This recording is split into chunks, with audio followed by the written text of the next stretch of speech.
Good morning, everyone. It is almost 7 o'clock, I think, about 6:50.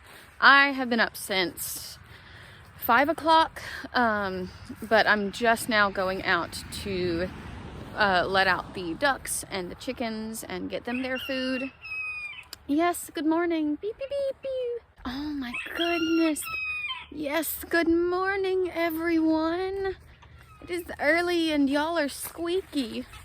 You can see that they are very, very awake and ready to come out. Usually they're out earlier than this because my sister and I leave the house at, yes, oh, you are loud. We leave the house usually at about 5:30. Yes, hello, you cannot eat the food on the ground. Oh, now we have eggs. You guys laid late. All right, hold on, y'all. That's the guineas. You're gonna make me drop it, dummy. Nope.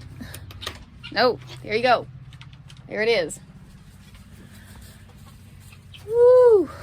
They are in rare form this morning. Oh my gosh. Be not afraid.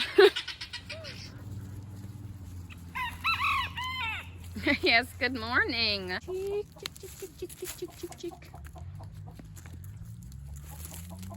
Hey, hey, hey, hey.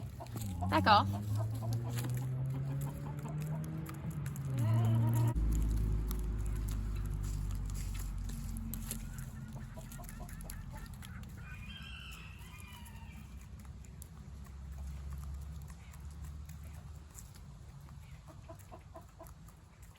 Oh, your eye looks weird, honey. Oh my goodness. Did someone peck it out, sweetness? Today it's getting cooler, which makes me very happy. I have a nice cozy sweater on. I've got to finalize some stuff for work, and I don't know if I've talked about it on here. I teach elementary music. I'm at 3 different schools, and these schools are 2 hours away from where I live. So that's why we have to leave so incredibly early. All right, it is time to release the Kraken. Good morning. Are you going to chase me? You are. Hi, buddy. So, this guy has been chasing us, and he hasn't attacked us or flown at us, but he's chased us in a way that we have learned is potentially aggressive, or just as a way of keeping us off his territory. Even though he does like us and is familiar with us, he's very, very protective of his new lady. That's essentially all we have to do in the morning, is mix up the food and let the animals out, make sure that they have food, make sure that they have water. Normally we're doing this when it's still dark outside. So it is time to go in, have a little coffee, have a little brekkie, maybe read a little bit, do a crossword.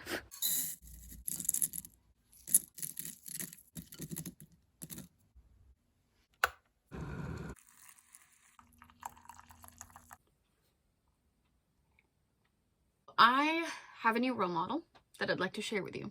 My ideal of what I want to emulate in life is a sweet potato. Let me show you why.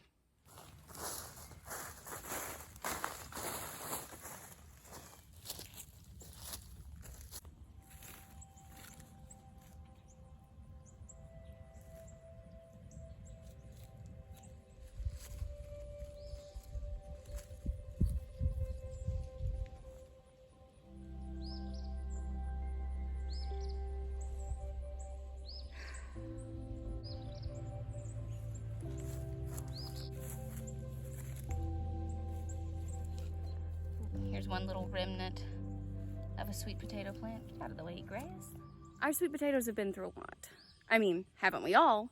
But when they were very, very young, the greenery on top of them got completely eaten down to the stem by the deer. We worked really hard to protect them and keep them safe, and it just didn't work out like we hoped it would always.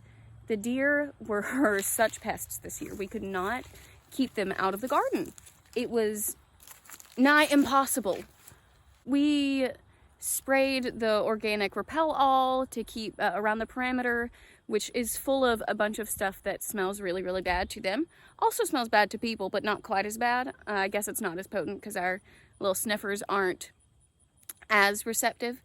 It worked sometimes. We had to spray it more often than we should have.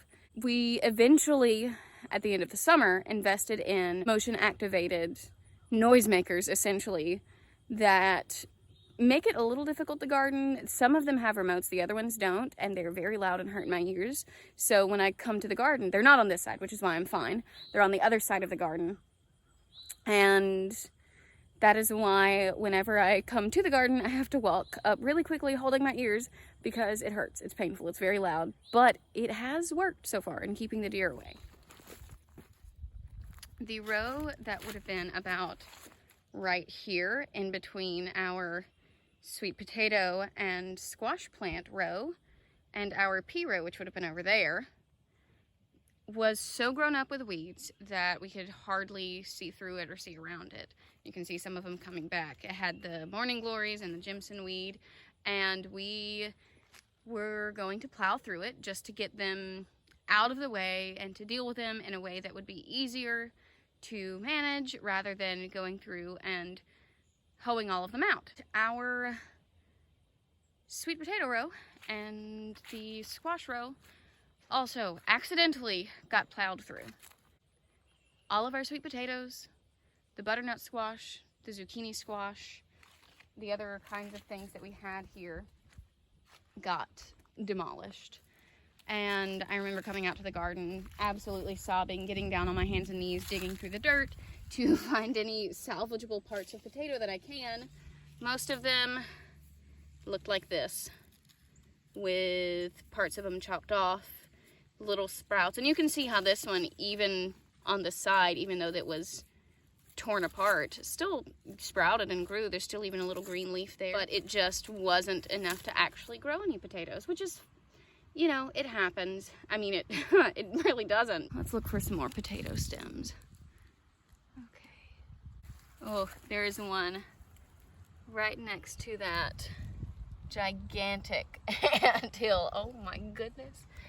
That thing is huge. Hand for comparison. I'm not gonna get too close to it. Ooh, hello. All right.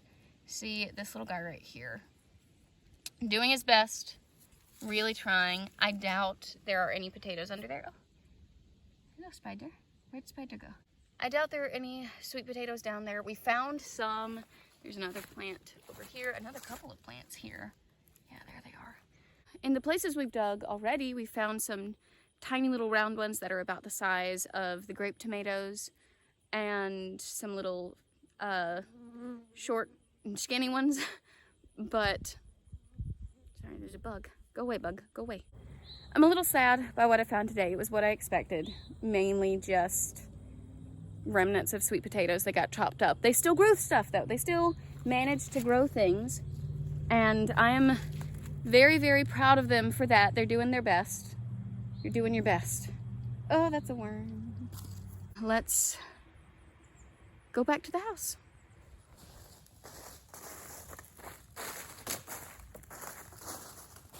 So my role model is a sweet potato, because despite getting eaten down by the deer 3 different times and getting tilled up and plowed through and chopped up and demolished, they still grew. They rerooted, they adapted, and still kept growing.